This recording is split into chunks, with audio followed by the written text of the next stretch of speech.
Good afternoon, everybody. Hazak Baruch. Thank you for joining us on this beautiful Thursday afternoon, Erev Shabbat Kodesh, as we are studying together Pirkei Avot, chapter 5, Mishnah 14. Our chapter deals with all of different types of numbers. Number 10, right? 10 generations from Adam to Noach, etc. We went down to the number 7. We got up to the number 4. That's what we're holding today. And the last Mishnah that we saw, just to remind ourselves where we are, was Arba Midot. There are 4 types of people, 4 types of character. When it comes to money, some people have the attitude of what's mine is mine, what's yours is yours, right? What's mine is mine, what's yours is mine. We saw what were the other 2? Sorry, just adjust it.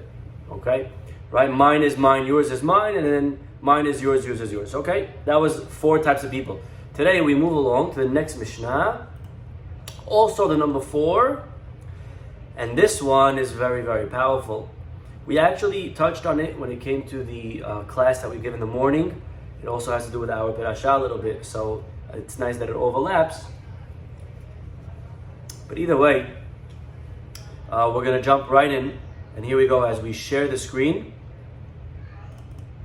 Do we all see it? Okay, beautiful. Arba midot badeot. There are 4 types of temper. Okay, here we go.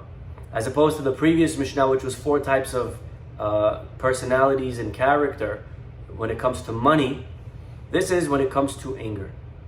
And the 4 are. Okay, I want you to ask yourself, which one are you? Okay? Number 1, and you don't have to write it, so don't feel like you're forced to be to lie. You don't have to worry about lying. Just be honest with yourself. There are 4 types of people. Number 1, Noach lichos veNoach leratzot. The guy who is very easily angered, very short fuse, but Noach leratzot. At the same time, he's very also easily appeased. So he gets angry quickly, but he forgives quickly. Yatsa scharo behefsedo.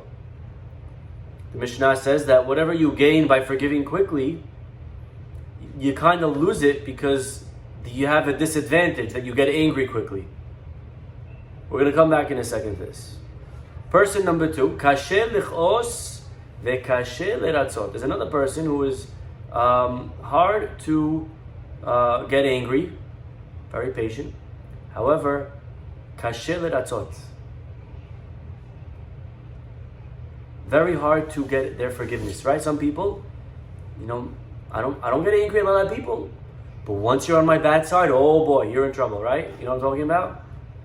Right? Some people, they don't get angry quickly, but they don't forgive quickly either. This person, number 2, yatsa hefsedo bischaro.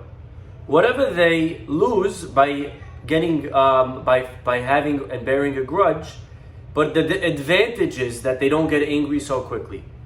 Person number 3, temper number 3, kashe lichos veNoach leratzot. Some people, they're very hard to get angry, and they're very quick to forgive. That's a chassid, the Mishnah says. That's the best. That's amazing. And then person number 4, Noach lichos vekashe leratzot. Very easy to get angry, and very hard to forgive. Very hard to appease and pacify that person. The person is obviously, the 4th person is a Rasha. So here we have the 2 extremes and then the 2 middles. Let's repeat for those that just joined one more time. The 2 extremes, very hard to anger and very quick to forgive. Amazing. We should all be that one day. Be'ezrat Hashem. Okay, then you have the other guy who's very quick to anger and very hard to forgive. That's Rasha. Then you have the 2 middles. Quick to anger, but quick to forgive, and easy to anger, but quick to anger, quick to forgive, hard to anger, but also hard to forgive. Okay? Now, I think we know which one's the best and which one's the worst. But the middle 2, which one would you say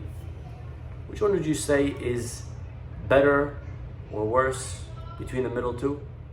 Again, you have someone who very quickly forgives, but very quickly gets angry. That's the first person that we spoke about. And then you have the other guy that's hard to get angry. Person is calm, so sweet. But when they do get angry, and if you do get on their bad side, oh boy, you're in trouble. Good luck getting that guy's forgiveness. Which one's between the middle two would you say is better, or which one is worse? Well, the Mishnah tells us which one. And the question is why. The Mishnah says, the first one, that if you're very quick to anger, even though you forgive quickly, even though you're get appeased quickly, NG, no good. The other guy, very easy to forgive, very hard to forgive, but also very hard to anger. That guy is a little bit better. And the question is why? Why is the guy who's hard and hard better than the guy who's soft and soft? The reason, there's a few reasons. Number one, this is a very important point, very powerful idea right here. Person that has a short temper, okay? Person that's noach lichos, very quick to get angry, right? Every little thing. Some people, they wake up, you just know something's gonna make them explode. Doesn't have to be a big thing. Any little thing, right? They find something on the floor. What's going on? Why is the house dirty? Something gets dirty on their shirt. Oh my God, why is my shirt dirty, right? Every little thing, boom, very quick. They blow up. They laugh it off 5 seconds later. But they blow up. And that guy is very dangerous. Not as bad as the Rasha. The Rasha doesn't forgive forever. At least this guy forgives quickly, which is good. But it's very bad that they have a short temper. Why? Because the fact that you get pacified quickly doesn't really help. Because think about how many relationships you could potentially destroy in the meantime. You know, you get angry at someone. And if you have a short fuse and you blow up at them and you say something, you know what? I regret the day that I ever met you. You know what? I wish I never got married to you. You know what? I wish that we never became partners in business. You know what? You should have, I wish you died. I wish you this. I wish you never got, right? You say something and it's very dangerous because the person that was saying it to, we could offend them very strongly. And who said they're going to forgive us? Who said they're going to forgive us, you know? Maybe the damage that we do in a word to somebody, in a moment of anger, without thinking. We say the wrong thing at the wrong time to the wrong person. We could destroy a relationship that may not be so easy to fix. So yes, we are very easy to forgive. But who said that the person that we offended is ready to forgive us? You know, we often speak about forgive and forget. But we forget that there's a third type of level. In every relationship, there's forgive, there's forget, and what's the third? There's restore. Yeah, we have to forgive, forget, and restore. So, meaning, it's not enough that we forgive someone and we forget about what they did, but we also, there's a level, we don't always want this level, but there is an idea of restoring the relationship to where it used to be. Right? A lot of times you can make up with someone, but you're like, you know what, listen, you go your way, I go my way. And they're not ready to become partners again. They're not ready to be friends again. They don't want to get married again. Right? Just, that's it. I appreciate that you apologize and I'm ready to forgive you, but I'm not ready to remarry you. Right? So David HaMelech, by the way, you should know in Tehillim, just take a minute to open it up. David HaMelech in Tehillim, he writes the following. If you have one, you could open it up while I stall to look for it as well. Okay, David HaMelech, Tehillim, chapter Nun Aleph, chapter 51. Look what he writes. This is, by the way, known as the chapter of Teshuvah. That's what it's called. It's the chapter of forgiveness. Perek Teshuvah. Why? Because the whole Mizmor is about him and the sin that he did with Bathsheba. Remember Bathsheba? He had the whole episode over there with her. What exactly he did is not for right now, but he did something. And he's rebuked by the Navi, and he writes a Mizmor of Tehillim after this entire episode. You think, you know, many people would be embarrassed to ever, you know, write such a thing. You know, no, not me. I never did it. I don't know what you're talking about. David HaMelech, he writes it and he apologizes and he writes to God the following. He says, Ruach nediva tismecheni. Okay? If you're following, it's chapter 51, pasuk 14. Hashiva li sason yish'echa. Return to me the, what's sason? Anyone know? Sason is happiness. Right? Pasuk 14. Let me again rejoice in your help. Veruach nediva tismecheni. Let a vigorous spirit sustain me. Says David HaMelech, I would like to regain and restore my relationship that I had with you. I want to go back to how it used to be.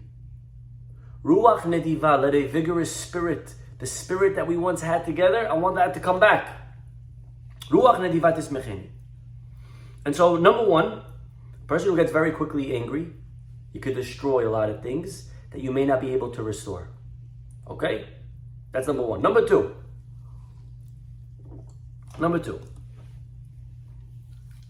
Person that has a very short fuse, everyone around them is very nervous to do the wrong thing.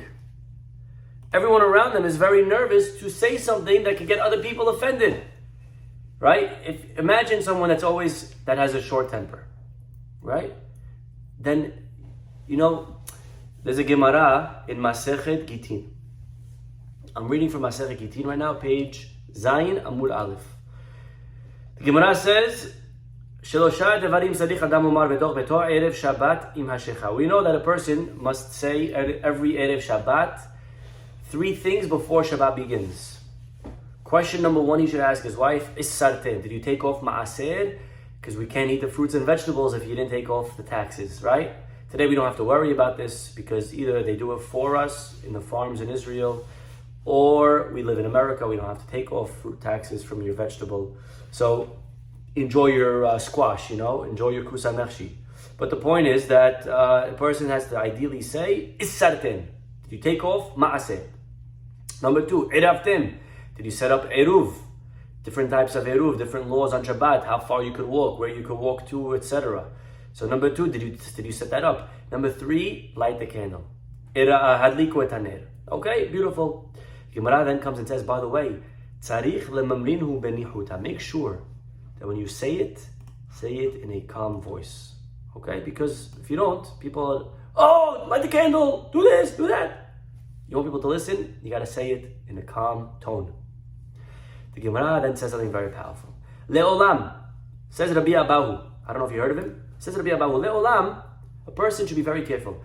Al yatil adam ema yitra b'toch beto. Never place too much fear in the house. Don't make the house a place of tension. Lower the temperature in the home. Why? Because if you're always the Noach, this is talking about Noach Lechos, by the way. This is our guy. This is the guy that's very quick to get angry. If you are a Noach Lechos guy and everyone around you feels like they're walking on eggshells and everyone's scared to do the wrong thing because the second they make a mistake, you're going to blow up and explode in their face. If you are that guy, let me tell you a story, says the Gemara. Shehare, there was once upon a time, Adam Gadol, huge rabbi, he used to have a short temper. That was him. He had anger issues. And he used to make sure everyone in the house, every tiny mistake, everyone would hear it. Oh, right? Every little mistake in the house, something spills, something that. Why is it done like this, right? Some people are like that. And he would put extra fear in the home.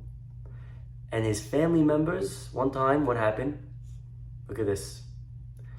They prepared dinner for him. They cut back then you didn't just go to the butcher, you got the animal and you barbecued it. It was a whole process. Back then, if you wanted meat, how do you get meat back then? To get the animal, you have to kill it, you have to say, right, shalom, bye to the animal, kill the animal, then barbecue the animal, and then you had meat. But one time, the servants lost the piece of meat that they were ready to prepare for him.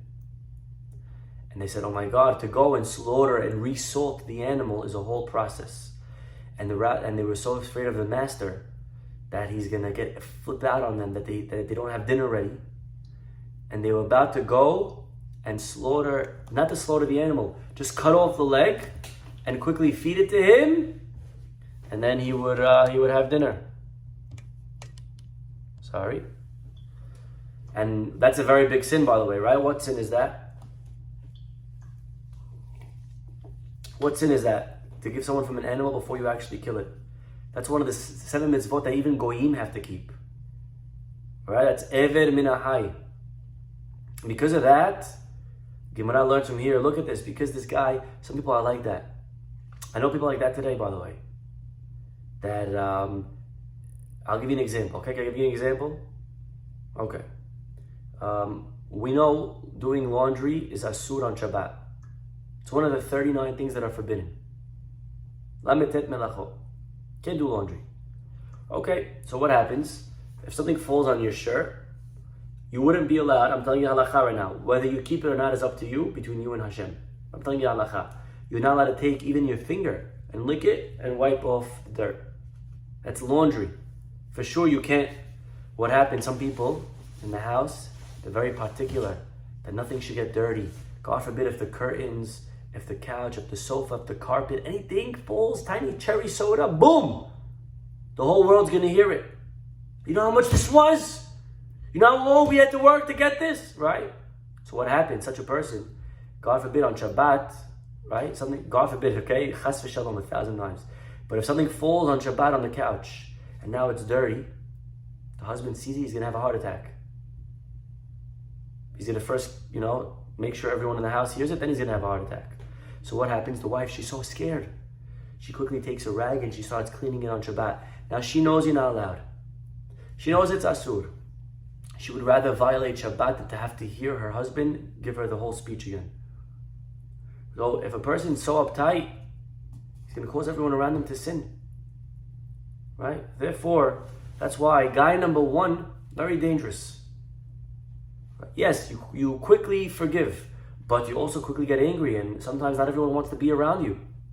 Okay? So we have to make sure that we don't have a short fuse. Another reason of why this guy is worse than the other. Again, we have 2 people that we're comparing. The person who is quickly angry but quick to forgive. And the person who is very hard to get angry but very hard to forgive. He doesn't forgive quickly either. So the first guy's worse. And here's another reason why. We know there are 3 stages to anger. And we spoke about this many times. And in Hebrew, it's all the same word. Ka'as, ka'as, ka'as. But in English, each one is a different word. So the first ka'as is the feeling of anger. When someone upsets us, we get angry. Right? That feeling is level 1. In Hebrew, it's ka'as. In English, it's anger. Level 2 is now that you're angry, what are you going to do about it? How do we react? We spoke about this again, but just to quickly remind ourselves. How do we react? That's the response. It could be with words, or curse, or screaming, or it could be action, closing the door, or banging the table, or maybe punching the person. That's all under the category of rage. That's level 2. And then there's level 3, and that is the resentment. Holding on to anger. Holding on to it and letting it stir inside of us. So, again, in English, it's anger, rage, resentment. In Hebrew, it's ka'as, ka'as, ka'as. And level 1 is actually not forbidden. It's not forbidden. Just to get angry, the feeling is okay. What's forbidden is the rage, the action, the response, and the resentment. Holding on to it. Those are both asur. And by the way, for the fact that the Mishnah, I just want to add this before I forget it. For the fact that the Mishnah is telling us that there are 4 types of people, and it's judging them. This guy is good, this guy is bad. The answer that tells us that it's actually in our hands whether or not which type of guy we want to be. Do I want to be the angry guy? Do I want to be the patient guy? A person should never say, oh, this is who I am, this is how I was born. No such thing. We could change it. We could pray, we could work on ourselves. And we must. Okay? But anyways, going back to Le'inyanenu for a minute, going back to our topic. The first guy, he's quick to anger, very quick, and he goes into rage, but he doesn't hold a grudge. So he's guilty of level 2, but he's not guilty of level 3. Again, the first level is not a problem. You just get angry, it's okay. The problem is if you hold it in, that's level 3, and even if you do something about it, it's level 2. The first guy that we're talking about, the guy who is quick to anger, he's guilty of level 2 because he gets very angry and he's very short fused and then he starts lashing it out. So that's not a good thing. So he's guilty of level 2, but he's not guilty of level 3 because he forgives very quickly. You have another person, that's the opposite. Very hard to get them angry. So they're not guilty of level 2 because they don't get angry often. They don't go into rage. But once they do, they hold it for a very long time. So they're guilty of level 3. So I guess what I'm asking is, which one's worse? Rage or resentment? Both are bad, both are asur. Which one's worse? Worse is to have rage. And that's the first guy. He gets angry quickly and he's guilty of that. Why? Because who suffers when we have rage? Who's the recipient of that? The recipient is all the people around me. I yell at them, I attack them, I hurt their feelings, I insult them. So the one that suffers are the ones around me. But who suffers when I have resentment? Resentment is something that I hold in. The only person that suffers, and this is the ridiculous thing about holding a grudge, that's why it doesn't make any sense. Very good. The only one that suffers is us. Very good. We are the ones that suffer. We are the ones that get ulcers and heart attacks and high blood pressure and anxiety, and we're so frustrated and we're so stressed. We are the ones that suffer. The other person that we have anger towards and the resentment towards, they're fine. They move on and life is amazing for them.